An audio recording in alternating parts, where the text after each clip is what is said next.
I am very honored to introduce our very first Chief Cyber Raconteur, Nicole Proroth. Nicole, take it away. Hi, everyone. Well, welcome to a special live episode of To Catch a Thief. And just to set the stage for the people who are not in this room, we are sitting here at the New York Stock Exchange today, surrounded by an audience of CTOs, CIOs, CISOs. These are the people who control the flow of information inside and outside some of our most vibrant American corporations and beyond. And it's an honor to be here with you today. And before I get to introducing the very special people I have on stage, just a few words about this podcast.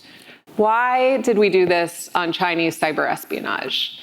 This would have been a project that would have been unheard of 15 years ago, back when McAfee was picking up the pieces of some of the big Chinese cyber espionage campaigns like Night Dragon and Shady Rat. They were not even allowed to say the word China as part of their attribution. It was a very sensitive thing at the time. Here we are 15 years later, and we have a whole podcast series about Chinese cyber espionage.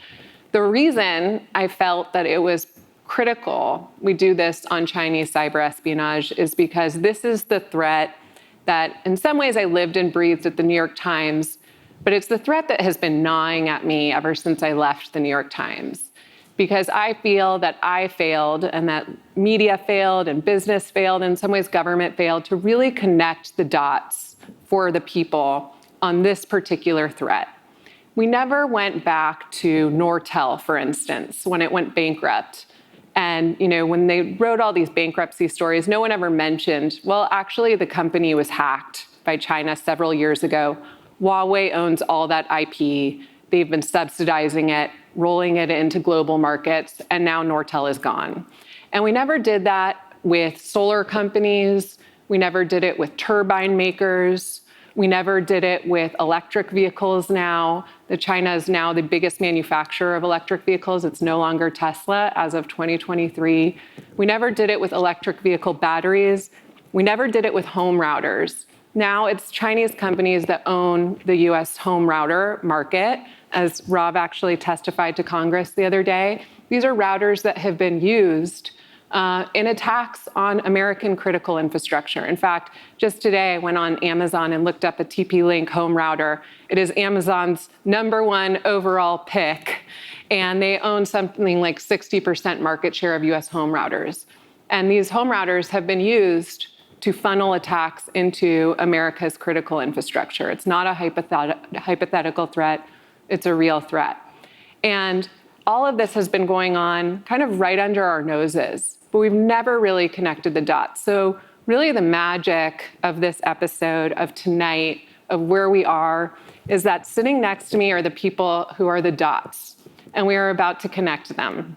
On my left here is my former colleague, David Barbosa, who will always be a colleague in my heart.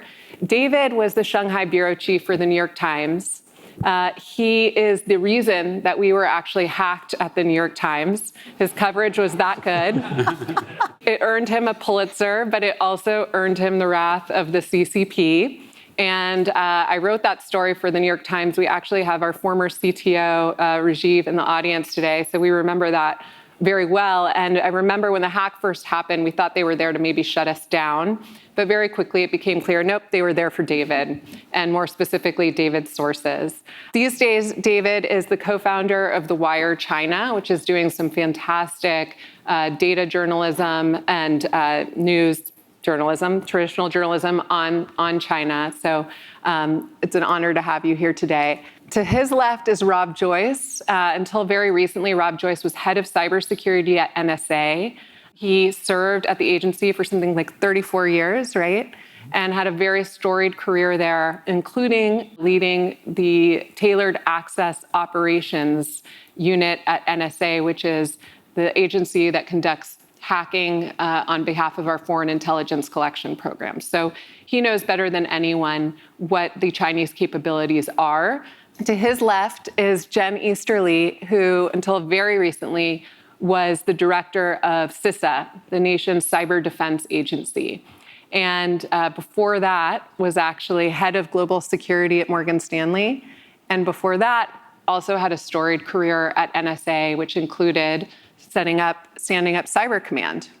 And it's an honor to have her here today. To her left was my favorite phone call at the New York Times, Jim Lewis. I called him every time there was a cybersecurity disaster brewing. Jim, until very recently also, was senior vice president at the Center for Strategic and International Studies in Washington, which tells you nothing about Jim. What you need to know about Jim is that Jim has been privy to, partaken in, supported almost every back-channel negotiation that the U.S. has had with China on the cyber threat.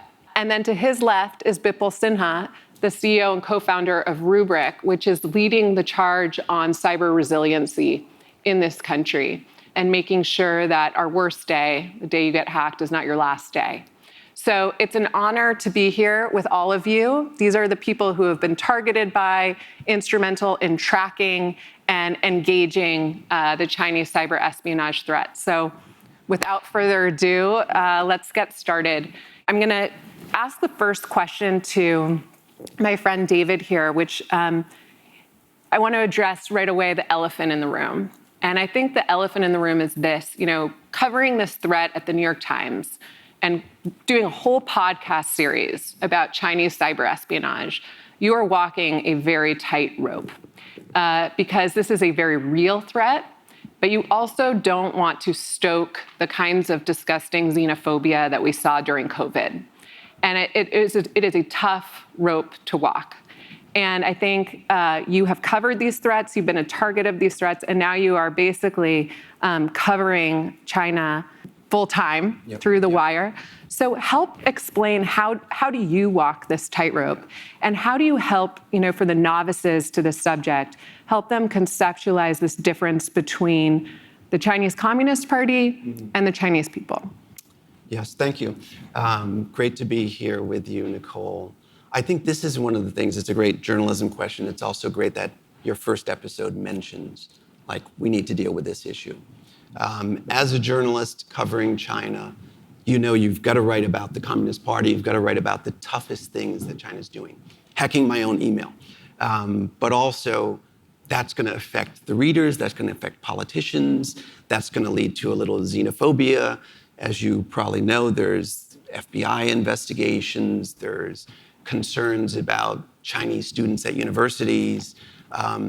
You may or may not know this, but the 3 major American chip companies are all Chinese Americans. So China is a source of talent.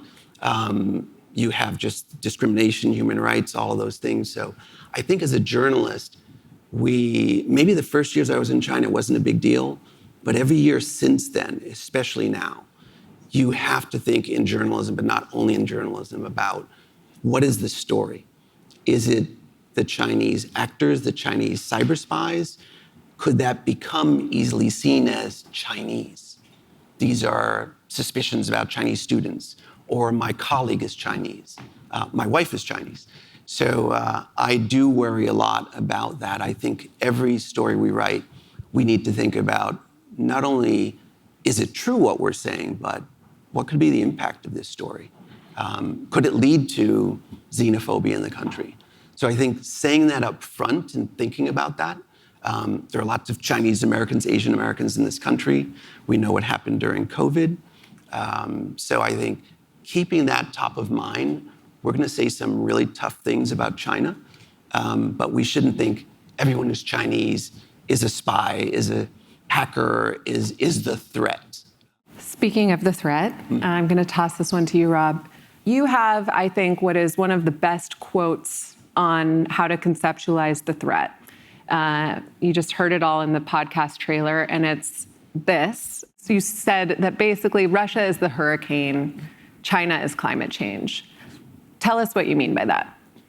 If you look at the operational way that China comes at us, it is scope and scale and now sophistication. In the early days of China hacking, the US kind of laughed it off. They weren't very sophisticated. They were easily detected. It was blunt force. And now over time, they continue to come and come and come. And they have such quantities around their ecosystem that does this hacking, whether it be the military government assets, the intelligence service government assets, and increasingly the commercial assets who support these activities by writing malware, by providing the infrastructure that the governments hack through. But now they even do independent hacking operations themselves, where they choose the target, they grab the data, and then they offer it back to CCP government officials to see if there's a profit in that space. So they have grown in scope and scale, sophistication on a level nobody else has seen, and is quite frankly becoming a huge problem for us because of the critical infrastructure threat, because of the pervasive nature they've gotten into things like our telcos and our ISPs. The way that they're able to operate at scale is just monumental. Jen, talk to us about what you saw or how you saw this threat morphing at CISA. You oversaw CISA during a period we saw an unrelenting Chinese assault on our federal cloud systems, on our telecommunication networks, and on our critical infrastructure. Yeah, so great to be here with everybody. I think it's important to understand how serious, urgent, and different the threat that we're talking about has evolved into. As Rob alluded to, for years and years, we really focused on China as a threat of espionage, data theft, intellectual property theft. And over the past few years, we actually saw a threat that was different in kind.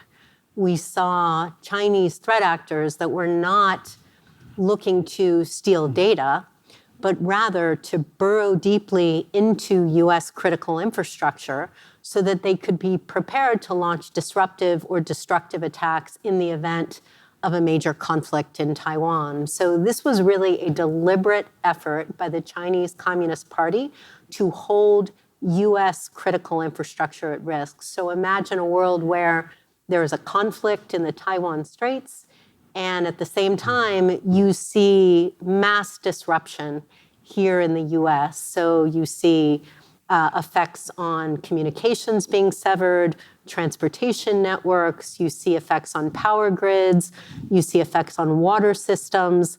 In a way, we used to call it everything, everywhere, all at once. So in a intent by Chinese doctrine, specifically to incite societal panic and chaos across the US and to deter our ability to marshal military might and citizen will. And that was a threat that we started to really get our arms around, working with our intelligence community partners, our FBI partners in industry, and then based on that information, started working with a variety of victims, where we would show up, CISA and FBI, let them know that we think that their networks had been penetrated, and then work with them to actually hunt for those actors, to attempt to shut down the access points, and then to help them harden their infrastructure. But we had done this across multiple sectors with multiple entities. And I'll tell you, the way that I've always talked about this is we believe what we were able to find when we were at CISA was really just the tip of the iceberg. And it's a full range of targets. One actually was just out there publicly for the first time. We obviously don't talk about targets because we protect victims, but one target actually talked about this publicly. I think it was in the record. It was a very small water and power facility up in Littleton, Massachusetts. I think they serve about 15,000 citizens of Littleton and Boxborough, and they were one of the victims. So think about what China is doing. They're doing this opportunistically, looking for vulnerabilities, looking for access points in multiple places across multiple sectors across the US, again, to be able to get in, to cause disruption and or destruction in the event of a conflict in Taiwan. I think, the only real public glimpse that we have of what this threat could look like that you just outlined is Colonial Pipeline. And we all sort of remember people inexplicably showing up at gas stations with giant plastic bags to fill up with fuel. And one of the things that hit me was there was a DOE assessment at the time that found that as a country, the United States could have only afforded 3 or 4 more days of Colonial Pipeline being down. And it wasn't so much the gas or the jet fuel, we had the reserves, it was the diesel required to run our factories. So 3 more days, and that was one target. I hadn't even heard of Colonial Pipeline until this ransomware attack happened. That was one target by a bumbling group of ransomware criminals. And what Jen is describing is, think about a coordinated attack on not Colonial Pipeline, but 5 or 7 Colonial Pipelines, and then add in water and the grid, et cetera. And when you think about it that way, it's not a hypothetical anymore. That's what hit me in the course of this podcast project. It's a very real threat based on where we're seeing this targeting. You think about it that way, you think about the psychological deterrent that would create for the United States to summon the appetite to go support an island's independence 7,000 miles away. And then you start to think about how this is really a way to really win a war without firing a single bullet. And when you start to look at these attacks like this, you start to see just how powerful these cyber attacks could be. So the one that always hits home for me is water. And Jim, you've been in, I think, recent negotiations or conversations with the Chinese on, would they agree to draw any red lines around certain targets like water? How have those conversations gone? So I've been negotiating on and off with the Chinese for about 30 years, starting out as a child, I might add. And one thing that's changed, they're much more confident, And I saw this with the Russians. I was at the UN, and the Russian ambassador was talking, and the Chinese ambassador opened the newspaper. I think it was the Post. It's like, I could care less what you have to say. And they feel that way about us now, right? And so they feel like they're winning. Why would they do anything different? And on targets, the previous administration had some ideas about perhaps proposing along the lines of what we've been discussing. There's some targets that should be off limits, right? Now, in point of fact, under international law, there are no targets that are off limits. If they're not, there are no targets that are off limits, right? You could debate that. But the Chinese basically said, we don't think the way you think. We don't think that you're going to have a set water facilities and you'll take them off the table. We look at it in terms of what's the consequence if we do this. We judge it by consequence. If it's a little consequence, like Podunk, Massachusetts, or where the hell it was, we don't care. Is it something else? So they have a very different way of looking at this and a very different attitude. They're cautious, they're very cautious, but they feel like they're winning, and that seeing them over a couple decades, they've gone from, they started out doing the old, you're the master, we're the student, tell us what to do, to now it's like, you guys are the past, we're here, we're not that cautious anymore. So I think it's a very different ballgame than it was, say, even 10 years ago. So the answer was no, we're not going to draw any red lines. Well, I had a specific request to them. Are you willing to engage in a, I don't negotiate for the U.S. government, but I will occasionally ask questions that the U.S. government has asked me to ask. And the answer was no, we're not interested. And part of it was, some of these are people I've known for a long time, and they had a good point. It's like, look, 5 years from now, 10 years from now, we're going to be much stronger than you. So why should we make a deal with you now? Because we'll have a better hand to play 5 years from now. Before I get to Bipul, I want to ask you, Rob, I think there is this idea that we have entered into a new era of mutually assured digital destruction, where we're all holding guns to each other's heads and saying, you better not hit us because we can just shoot right back at you. And I think you'd have to be a fly on Vladimir Putin's wall to find out why he hasn't done more in the way of attacks on our infrastructure because of our support for Ukraine. Or maybe our defenses were just that good that we were able to deflect them. And I know you can't speak to the US capabilities, but But what do you say about the deterrence of what we think might be this era of mutually assured digital destruction? And what are sort of the misunderstandings maybe about what our capabilities are in China? Yeah, so the first thing I'd point out, Nicole, is I am a firm believer that cyber doesn't stop cyber, right? You don't get a bigger cyber bat and hit somebody hard and they just go away, right? We had the Salt Typhoon intrusions into our telco, pretty heinous intrusions. We've had the pre-positioning in critical infrastructure, pretty heinous strategic advantage for China. And we didn't curl up and say, we're going away, we're getting out of the cyber business, right?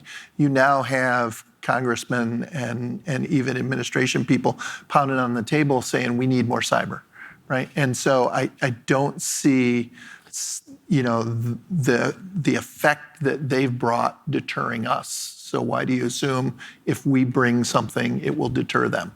Right? I think there is a strong assumption we're doing the same. We certainly have amazing, very capable cyber operators, right? Between Cybercom, NSA, CIA, the defensive capabilities of CISA, the FBI, we are well-resourced and large, not as large as the Chinese assets, but we have impressive capabilities. That hasn't deterred China. It's motivated them in some sense, right, to be better and bigger. But the thing that really differentiates us is we are a rule of law country. And there is an effort in the law of armed conflict where you need to be differentiating military targets from civilian targets. You need to have proportionality. The things you do must impact the military effects more than the civilian effects. And so when people say we ought to turn the lights off and shut off the water and stop the planes or crash trains, we don't do that because it's disproportionate on the civilian population, right? And that's where the differences arise. We would never get through the lawyers the ability to hold them at risk the way they're currently in some of our infrastructure. And that's the differentiator. But I say all of that, and now you've got a new administration that is willing to put the dial on 11. And if you talk to folks in the administration, you talk to folks on the Hill, there's certainly a strong desire to have more capability in the cyber offensive arena unleashed. And so we'll see where that goes. I used to think that the Chinese had an advantage because when they showed up, they never brought lawyers. We, of course, had thousands or even millions of lawyers with us. And it's like, geez, one time I said, the worst thing we could do to you people is teach you to do this rule of law stuff. I think that's the thing also the Chinese love is that they know you can't punch back in certain ways. This is their advantage to use the U.S. system, the openness of the U.S., the universities, just an open, freedom, rule of law society and say, let's take advantage of that. Let's find the holes, and we know they can't strike back in some ways, right? Mm-hmm. So I think that's the game they've been playing for decades, and now they're getting really good at it. Mm-hmm. One thing that you learn when you talk to these folks is just how creative the Chinese have been at exploiting some of our civil liberties, our Fourth Amendment. I think people don't realize, and I got a kind of front row seat to this on Jen's advisory committee at CISA, people don't realize that the US is really blinded in some ways on cyber defense because we don't live in domestic traffic. We are not watching in real time what traffic comes in and out of our water treatment facilities. We really count on either, our intelligence agencies or the FBI alerting these entities that they've been compromised, or the entity discovering they've been compromised and telling the US government. And so in many ways, we're kind of flying blind in a way that some of our adversaries aren't. And prevention, we need to do all of the things that you would need to do to prevent these attacks. No one knows that more than the people in this room, right? But we also need to start assuming that at some point they're going to get in. And once they're in, how do we make sure that they don't get our crown jewels, or they don't shut down the flow of gas and jet fuel and diesel to the eastern seaboard of the United States of America? How do we build those cushions of resilience inside the enterprise, inside our infrastructure, is really where the conversation needs to start going, especially based on the targeting that we are learning about. So, Bipul, this question is for you. What are those cushions of resilience? First of all, thank you so much for this invitation, and great to be here. What is clear is that almost every company or government institution have been compromised. They may not have been attacked, but they have been compromised. So that one or more of the threat actor is sitting and figuring out what to do. So in some ways, we need to have defenses, and we need to continue to invest on defenses so that things don't get in. But this assumption that you can prevent the unpreventable is not going to work. So you need to really assume that the breaches are inevitable, or might have already been happened. But then how do you prepare yourself both on understanding the risk and then doing the remediation? And what we have been telling organizations, both government and private sector, is you need to truly understand what are the tier 0 set of services, we call it minimal viable organization, that you need to keep your business up and running. Whether if you're a bank, then even if you're breached and attacked and something bad has happened, how do you ensure that your counterparty transactions and risks are taken care of? If you're hospitals, how do you make sure that you can take care of your patients, and while admitting new patients, while you're trying to recover whatever activities you do? So understanding of the critical assets, the crown jewel, and what is the risk of those assets, assuming that the breach has happened or will happen, and then how do you provide resilience and recovery on this like tier 0 minimal viable organizational concept.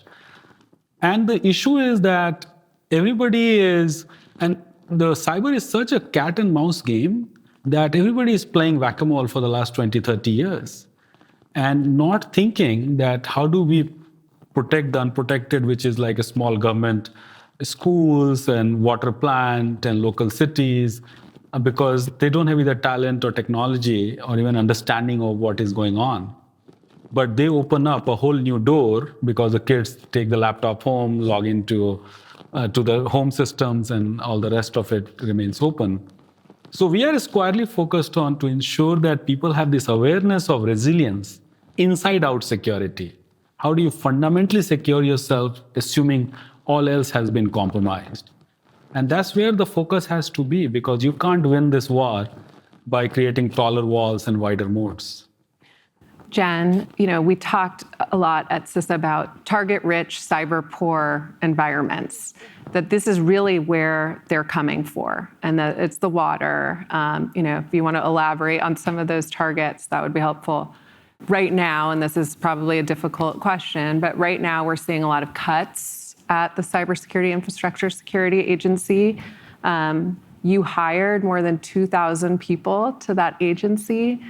I am acutely aware of the cyber workforce shortage that we have and how hard it is to hire really good people into cyber defense for government. These are people who have plenty of other options, working in the private sector, getting great stock, working at Rubrik, working at Microsoft, working at Google. Talk us through just your thoughts, having just left in January, on some of what's happening at CISA and across federal agencies.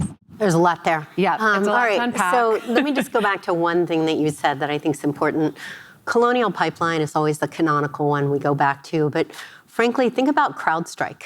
Just July of last year, when a lot of people couldn't access a lot of things. Now, that was for a short period of time, but think about that disruption that was not just a technology outage or a bad update, but rather a deliberate disruption that could be in place and unable to just turn back. Think about that for weeks and months on end. So I think that's a good mindset, actually, to take CEOs and boards and key leaders into the boardroom when you have that very important conversation that Bipul was talking about. at the end of the day, given the complexity, the interdependence, the inherent vulnerability of the technology that we rely upon for businesses large and small, it is increasingly difficult to prevent bad things from happening. So you have to architect your systems, your infrastructure, train your people, prepare to be able to understand, prevent, but to respond, recover, and then learn continuously from the various incidents. And to your point about the target-rich cyber-poor entities who didn't really have security teams or much vendors that they were working with, we made a deliberate effort to work with hospitals and water facilities and K through 12 to help them understand the steps that they could take in a material way to reduce risk to their infrastructure. So most folks are familiar with the NIST cybersecurity framework, great tool, but if you're at a big firm like Morgan Stanley, you can use that and you can actually say, I'm aligning with the NIST cybersecurity framework. If you're a rural hospital, the NIST cybersecurity framework becomes shelfware.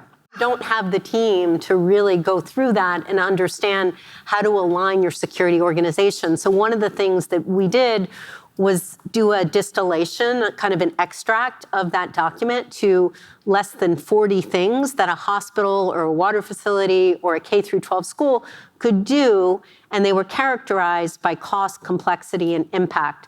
And so you could do that in a way that could take advantage of your relationships with MSPs or vendors, but also the fact that you didn't have a lot of resources. And then some of our field forces at CISA would work with entities and sit down with them and walk them through those cybersecurity performance goals to help them, again, materially reduce risk. Now, to your point about what's happening on the inside of CISA, I've been gone for, I think it's 2 months today. And from what I've heard and what I've been reading, there have been layoffs, largely the probationary folks. Now, we built CISA from about 2,000 to about 3,500 when I left. As you said, we hired over 2,000 amazing people. And I understand that they have let probationary folks off, but now they're rehiring them. Look, at the end of the day, my key message is the type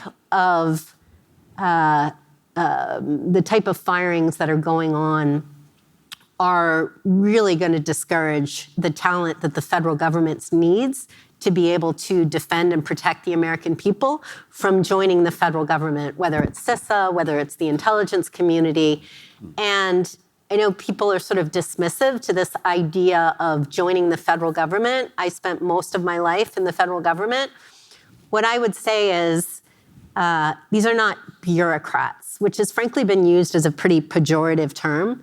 These are public servants who want to defend their nation, who willingly raise their right hand to support and defend the Constitution of the United States of America against all enemies, foreign and domestic. They're doing it because they believe in America. They want to defend the American people and democracy. And my one message to anybody currently in the government is, yes, preserve the capability for us to be able to defend the nation, but also make sure that you are taking care of your workforce and your troops because they are there to take care of America. One thing that came up a bunch in these interviews is that Xi Jinping was watching very carefully what happened with Putin's invasion to Ukraine. And Jen, you said Ukraine's defense is the deterrence on Taiwan. So I'll put this to you first, David, and then maybe you, Jim. But first to you, David, since you're the only one who's spent significant time living inside China.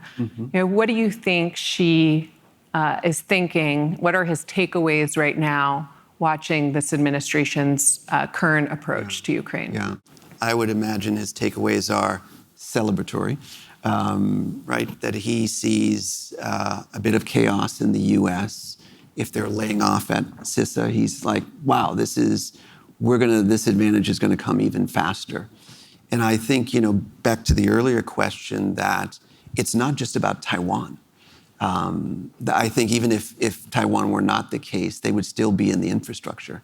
It's about leverage. It's about the rise of China challenging the U.S. in every realm, We're talking a lot about infrastructure, which is important, but they want to challenge the US in everything. The top universities, the top AI, our own semiconductors. They want to be self-sufficient. So Xi Jinping, I think, is really looking at what's happening in the US and saying, this is a great opportunity for us. The decline may come faster because it seems that they're tearing apart the country, and the government is not sure what they're doing. So I think it's emboldening, actually, China right now, which is sad to see. And I've spent a lot of time with people who are in government or formerly in government, and you really want the US to have the best capabilities. I can tell you when I wasn't based in China and got death threats, I went to the State Department, I went to our embassy. You want to have a strong US and you want to have that leverage. So when Jim says that they're not negotiating in the same way, I agree with him. I think even when I was there, they felt each year we gain a little more economic leverage. We gain leverage by showing how we can get in the infrastructure. We don't even have to use it. We don't have to take advantage of that, but we want you to know we're there. And they would do these same sort of games on the journalists. Is your wife Chinese? Do you want to spend time in China? So we want to build up the leverage that makes it very difficult for you to act. And every little thing is a bit of leverage on US companies. One reason the companies don't want to talk to you or me about the intrusions is China will punish those companies, right? So they want to be quiet. It's very, scary for them to go against maybe their fastest growing market. We've talked about this a little bit about, how successful has this strategy been? And actually, when you just think of Hollywood, it's actually been pretty successful. We saw the 9-dash line in Barbie. Yes. I couldn't believe that. I had to go back. It turns out Barbie is banned in Vietnam because the 9-dash line is in the background. They had to, the NBA has faced this. We face this at more than just our infrastructure. We're facing this at every level. It's becoming quite clear that China is operating off of a 100-year plan. And they are executing flawlessly with some hiccups. We are operating off of a maybe 4-year, 2-year election cycle. We are fighting with each other over our culture wars every single day. It's almost like some days they're making a good case for authoritarianism and we're not making a great case for democracy. Where do we go from here? I know that's a big question. I'm not sure I can answer that, but I think to put in context, think about even the time I went to China in 2004. If you are the rising economic power, they were nowhere with cars, and now they're the largest car maker in the world by far, right? I was just looking up the other day, ports. The top 10 ports, 6 of them are from China, and their largest port is 3 times the size of Los Angeles. So if you think about that context, the US should also be very much aware of, okay, the game is changing. China has economic power that's just accelerating. Even in the decline now with the economy, they just have great students, great universities, great companies. We need to recognize the challenge that they are, not only in the cyber front, but on every front, and to think about it holistically and not as, if we deal with them in this one way, it's going to change things. I think they're the rising power. They know they have strength. That's why they're telling Jim Lewis, we don't have to negotiate anymore. Yes, we made promises. Xi Jinping wakes up in the middle of the night screaming. He's dreaming of Gorbachev. So the number one threat to China is their own population, which is why they've put such a huge effort into domestic surveillance.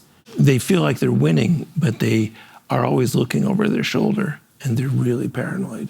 Their leadership, right? Because they know they don't have popular support. And some of that is to extent they're Marxists, we're not, I don't know what we are, but capture the informational battle, capture the narrative, and they've put a lot of effort into that. And we, of course, have this marketplace of ideas. Doesn't work so well anymore. But they do have a strategy, and we have a let 100 flowers bloom approach. Let's see what happens. At the end of the day, I think we'll do better, right? But don't assume that the Chinese feel comfortable. If anything, that's bad because it means they'll push harder on the accelerator. You actually are often quick to remind me of some of their incompetence.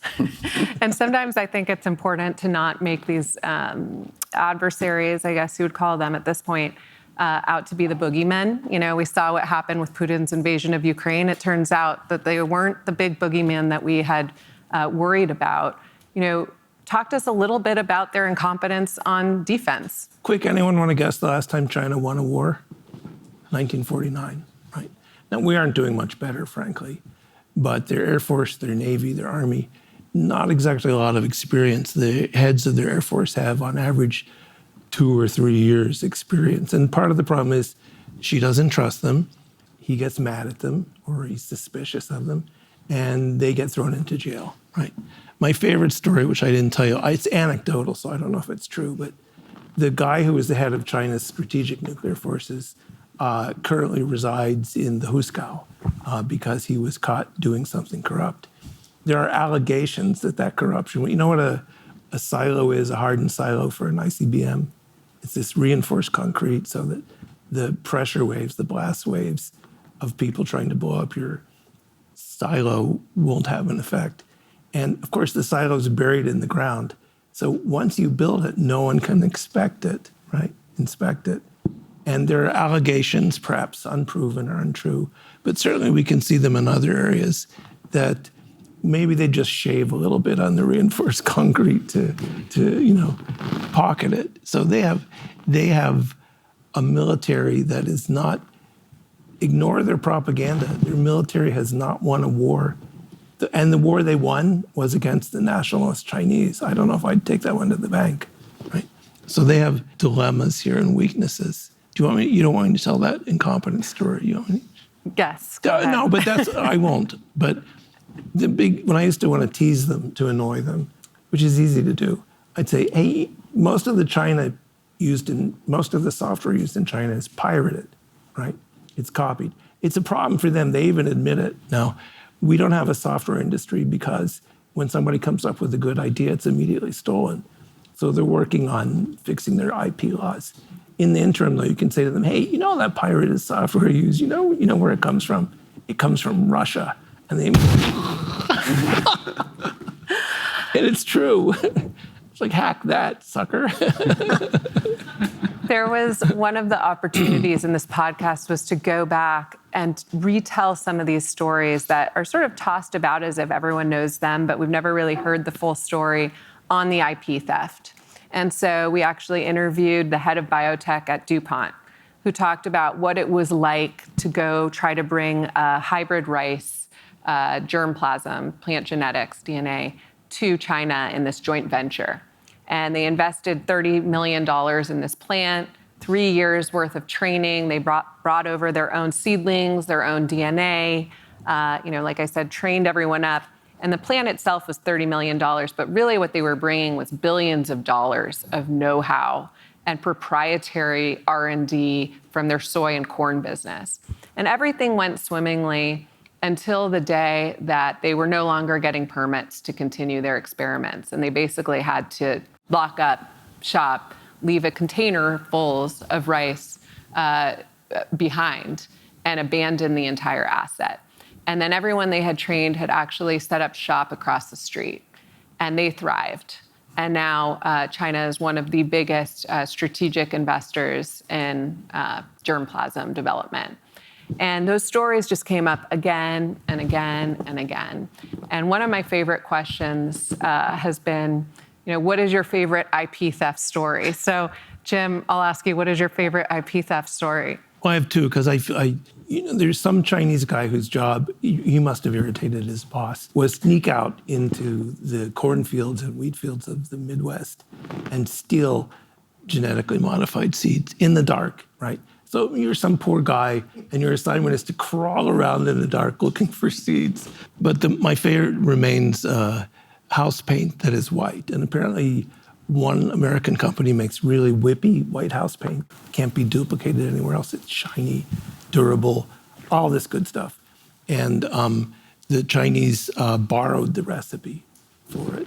And we actually had discussions with them. It's called a track 1.5, so it was half government, half.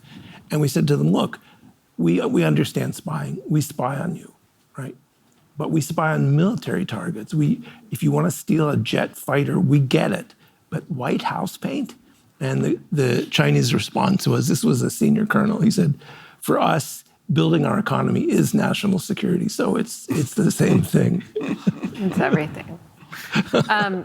I'm going to come back to the infrastructure tax and the mechanics of them, because I think it's really important. And you just testified about this to Congress, Rob. Help people understand how the Chinese are hacking our infrastructure. I mean, the mechanics of it, and how sort of we Americans and our ignorance of using, legacy home routers or maybe Chinese routers might be facilitating some of these attacks. Yeah. Well, we talked earlier tonight about how China has gotten good at finding the seams and using our strengths, our laws against us. You start out with a hacker in China, and they need to connect through the infrastructure, through the internet, all the way over to their target. And they're not going to come straight from the China military building, straight at a defense facility or a white paint production plant. They are going to find ways to bounce through other places to get better reputation and wind up at that target. So what they've evolved to do is to make multiple stops on hacked things across the internet. And the last hop is something that is inside the US, often high bandwidth and always connected, and is something that companies would expect to touch their internet perimeter. And the thing that is popular today is home Wi-Fi routers and small business Wi-Fi routers, because they're always on.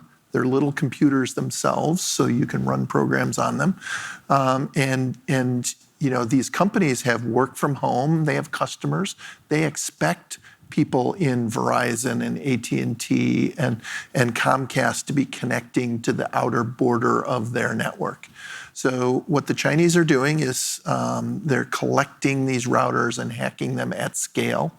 And then they put a little bit of malware on them so that they can bounce their signal through your home router and touch their eventual target. And what we're seeing now is a lot of the time they're using routers made by TP-Link, who is now 60% of the home Wi-Fi market. The company is selling them at unprofitable levels, and they're driving out the Western and US manufacturers. And now they're growing in dominance. 60%, that's amazing market share, but it was like only a few short years ago, they were 9%.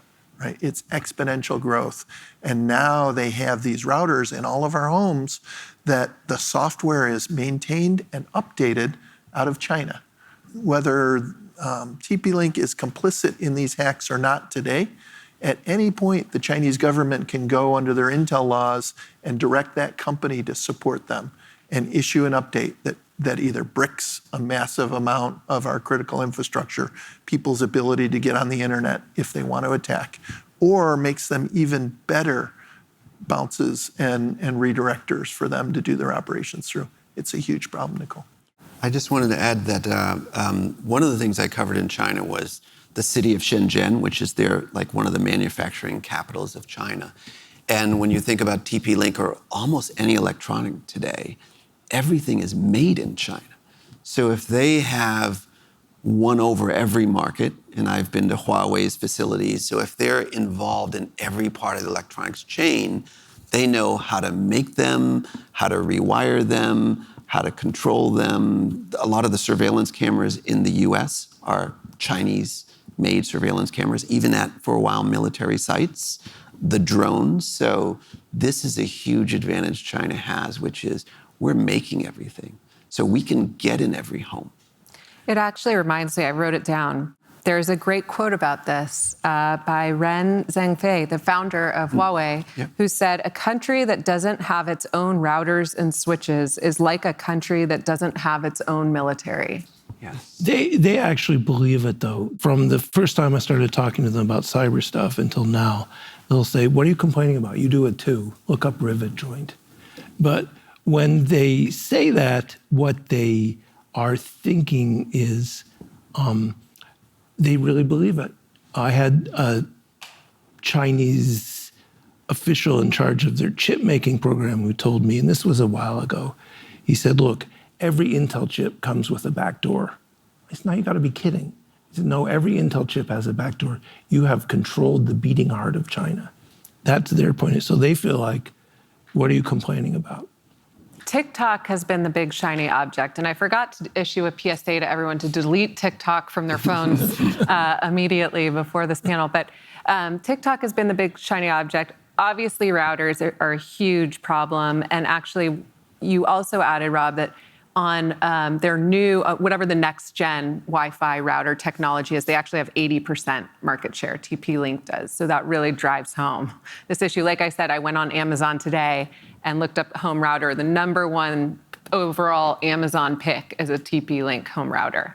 But you can replicate that across the cranes at our seaports, drones. It's a Chinese company that owns majority market share in drones, including those used by US law enforcement in some cases. Go ahead, Jen. Yeah, I do want to make the point. Yes, obviously, it's a huge issue, some of these Chinese manufactured routers, switches, and firewalls, but it's not just a China issue. Frankly, one of the things that we focused a lot on at CISA was the fact that the technology and the devices and the software that we rely upon for critical infrastructure is frankly inherently insecure because for decades it's been produced for speed to market, for driving down cost, for features, not for security.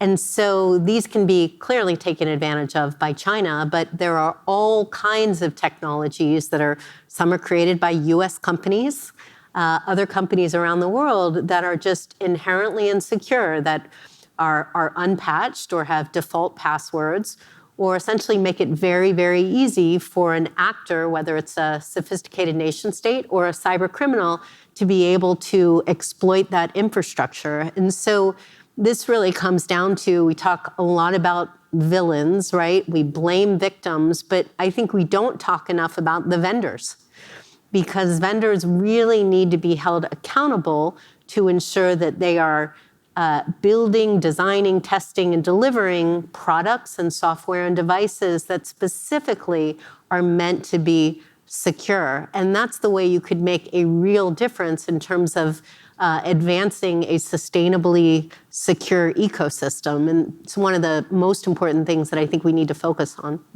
Vipul?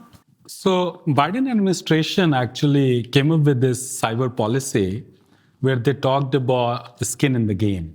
So as a vendor, when you're selling your technology to a company, and particularly for cybersecurity, companies are spending $200 billion collectively in this market. And in some ways, the cyber has been the most bogus market because you give more medicine to the patient and patient gets sicker and sicker every year. And so one of the things that we thought about was that how do we provide peace of mind to our customers and to give them like this confidence that on the worst day, we'll be there with them. And so we came up with this idea of warranty, that if we can't recover your system when you have cyber ransomware attack, then we'll pay you $10 million per incident so that you can do it by other ways. And for many organizations, 10 million is not a big amount. But what it does is that for the companies such as Rubrik, it brings the focus of the whole organization of writing secure code, making sure that you have all the angles figured out to be able to recover our customers, because you're designing for the worst day of the customer's life. And so that is the culture that we have to have in the whole industry, where we say that we are putting real dollars behind your success. And it has not happened. In some ways, cybersecurity industry keeps getting bigger and bigger, selling more and more products, but at the same time, failing more and more of the customers. I'd love to ask you and Rob about the promise of AI, and you too, Jen, to finally do these things that we have failed at as humans, developing secure code, going back and maybe retroactively, Jen, you mentioned this to me the other day, refactoring code that is vulnerable. Rob, you said the only hopeful thing that I heard at RSA last year was out of your mouth. You said using AI tooling, you could bring down the dwell times on these critical infrastructure Chinese hacks from months, years in some cases, down to weeks and days. So maybe, in our last 4 minutes here, we can take the conversation in a more positive direction. And I know that the threats are going to be significant from AI, and we'll get there, but talk to me about what the potential benefits are of AI. Let's start with you, Jen. Yeah, so, we should stipulate that there are a lot of risks with respect to this new technology, and some of the work that we did at CISA was working with the labs to ensure that they were red teaming their models, that they were putting in place security to be able to ensure that they were also by design. But I have to say, I am increasingly encouraged and excited about the prospects of what powerful AI can mean for cybersecurity and cyber defense in particular. I was actually rereading, some of you may have seen Dario Amodei, the CEO of Anthropic, wrote a piece called Machines of Loving Grace, and it focused very much on health and neuroscience and poverty reduction. But I actually think there's a lot to be said there about how this technology can fundamentally change what we're trying to do to secure infrastructure. And I know Rob can talk about this as well, but the use case that I'm most excited about, going back to my tirade on insecure technology, it's a lot of it is because you have insecure code. So 2/3 of software vulnerabilities are because of memory safety vulnerabilities, things like SQL injection or cross-site scripting or directory traversal. They've been around and frankly have been solved for 20 years, but if you're writing in C or C++, you're going to continue to have these types of vulnerabilities. So there's a lot of companies now that are looking to write code prospectively that is much more secure in languages like Rust, which is memory safe. But if you could use powerful AI to refactor insecure legacy code at scale to remove whole classes of vulnerabilities, that can advance a much more safe technology ecosystem. So that's what I think is the most exciting use case of some of the AI capabilities coming down the line. Okay, Rob. One of the things China is doing in their operation today is a type of hacking called living off the land, where they don't bring malware, they don't bring code into the environment. They use the stuff that's part of the operating system already. And that makes it hard because antivirus doesn't work. There's nothing to signature on and alert that there's somebody in your computer. How do they do living off the land? One of the ways is they assume an identity of somebody who already has access in that system. And with AI, there's the opportunity to look at massive amounts of data and understand, what does David do every day in his cyber persona, and is he now starting to do different things? And so AI lets you look at scope, scale, and detail about these trends and flag the things that are unusual anomalies. It may be that you block it at that point, or you just put extra eyes on so that you can stop it and curtail it and cauterize that intrusion. Vipul? I very much agree with this point that if you look at the volume, velocity, and variability of cyber attacks, and not to mention the complexity of the infrastructure at many organizations that we are dealing with, it has gone beyond human comprehension. We have been doing this patchwork for the last 20 years that we have now cloud, then you can create some tooling for cloud, take the log out and put it in Splunk, and then you have some in the endpoints and take the log out, and then somebody's manually figuring out, and then we've gone from SIM to SOAR to now XDR.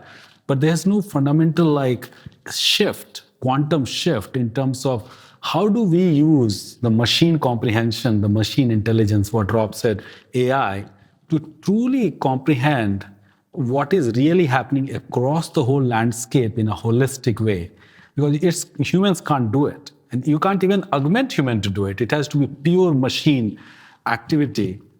And that's where I believe is the next frontier, because as much as I love as a software engineer, past software engineer, people will never write good code.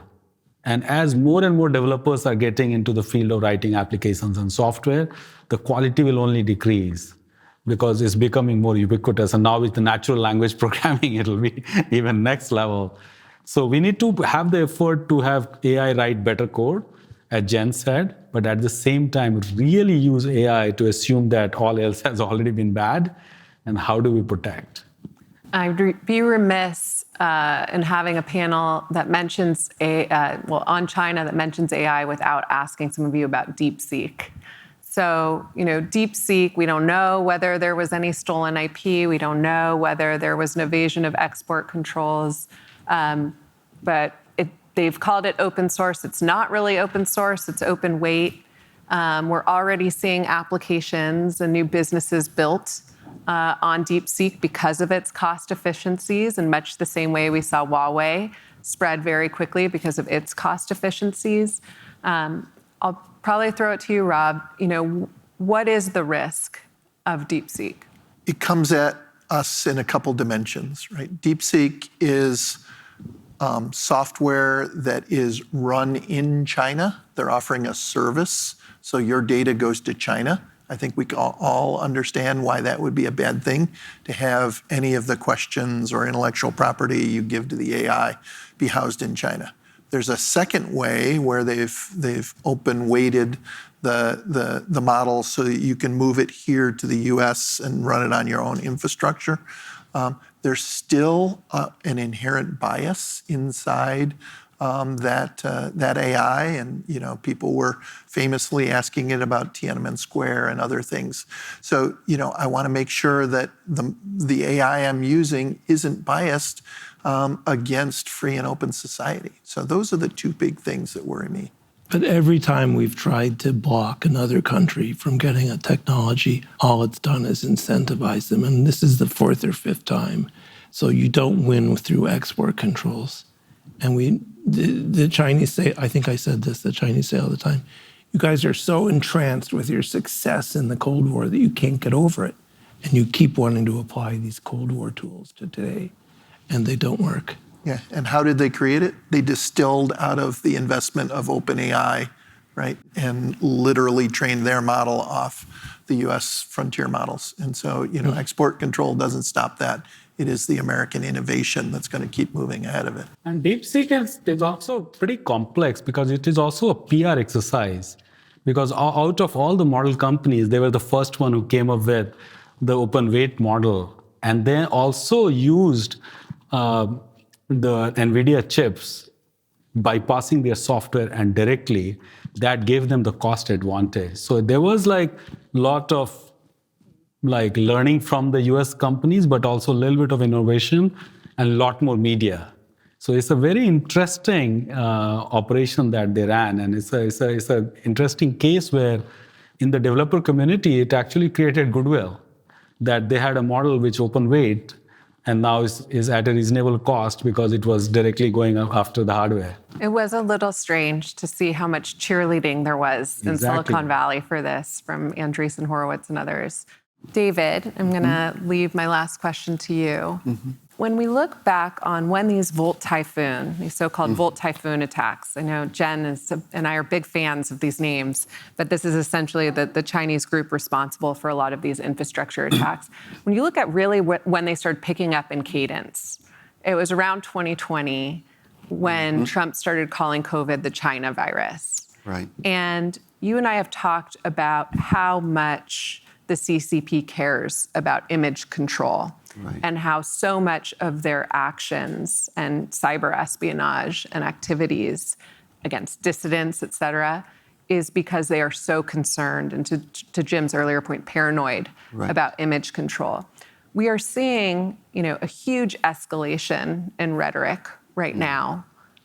What do you think we can expect right now going forward in this administration? I don't think it really changes their strategy, but it sort of accelerates it at points, right? So they're going to do the cyber attacks. They're going to do the leverage. But I think COVID in attacking China on COVID, the origins of COVID, just makes them, more angry and says, let's unleash all the hackers in these different places. So I do think one is they get an extra jolt from that, and they will, push more. But also they are thinking in the long term anyway, right? Which is they're gonna find the openings to do it. They're gonna probably take advantage right now of the situation in the U.S. If there are more tariffs on China, if Trump calls out China more, I think you'll see them double down on getting into U.S. infrastructure. You can guarantee that they're going to be more aggressive because if they see that as leverage, then this is what we need to do for the next negotiation. And I think a lot of these things about Taiwan are also about giving them the leverage to say, if the U.S. in any way moves on Taiwan or changes the policy enough, just letting you know we're in everything. We want you to know that. We want to show that. And the other part of your question is about them disliking criticism. In your first episode, you talk about the Dalai Lama, the dissidents. The Google hack was really about dissidents. It's certainly true, and in my own story, they're very worried not only about their own population seeing criticisms, but they don't want the outside world to badmouth China or to diminish China's prospects in other countries. So with Huawei also, they really went aggressively at the US on Huawei and on Canada, right? So you can just expect that, as Jim was saying earlier, China is more powerful now. They're probably going to show that they don't have to bend or bow as much or even negotiate in the same way. And this environment is ripe for them to be a bit more aggressive. So I think we should expect more from China, especially with export controls. They hate the export controls, right? So they are going to figure out not only ways around it, but what are the other leverage points we need? Chinese export controls, right? We're going to put our own export control regime in place. So I think that's what we're going to expect in the next couple of years. But to end on a positive note, Yes, please. there's a saying from 1900 that says that God protects drunkards, lunatics, and the United States of America. And I've used that with the Chinese because I've said, you guys are doubling down on Marxism, the great failure of the 20th century. And you're saying we're having a crisis. And I tell we have crises every 30 or 40 years. It's like, we'll come out stronger out of this. Do you really want to bet against Uncle Sam? And so I think that still shapes their thinking. And they see us being a little bit in disarray, but they aren't quite sure that it's permanent. And that is a good place to end. I think we're going to wrap it up and let everyone get some alcohol in them in this discussion. But thank you so much for being here. Thank you very much to our panelists who've come from long and far. And thank you for having such a far-reaching discussion. And just thank you for all that you all do. So that's it.